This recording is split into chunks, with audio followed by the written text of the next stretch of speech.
Бул менин колумда турган айдоочулук көлүк. Дал ушул каражат жанында эмес болуп, жоопкерчиликке тартылган айдоочуларды көп кездештиребиз. 18-ноябрда жаңы мыйзам долбоору кабыл алынды.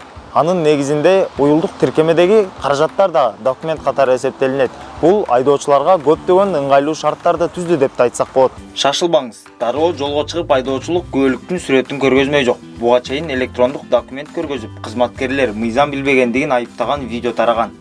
Как это? В ГУБД позвоните, узнайте. И что узнать? Вот, что есть у такого человека и права, и регистрационное удостоверение. И права.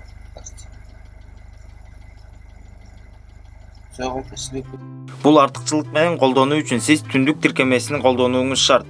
Ал үчүн сиз смартфонуңузга Play Market'тен же болбосо App Store'ден түндүк тиркемесин көчүрүп каттоодон өтүүңүз шарт.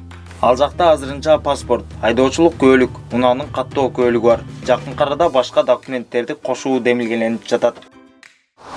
Электрондук тиркемедеги документтердин коопсуздугуна министрлер кабинети кепилдик берет. Ал эми биз сөз кылган жаңы мыйзам долбоору толук 30 күндөн кийин ишке кирет.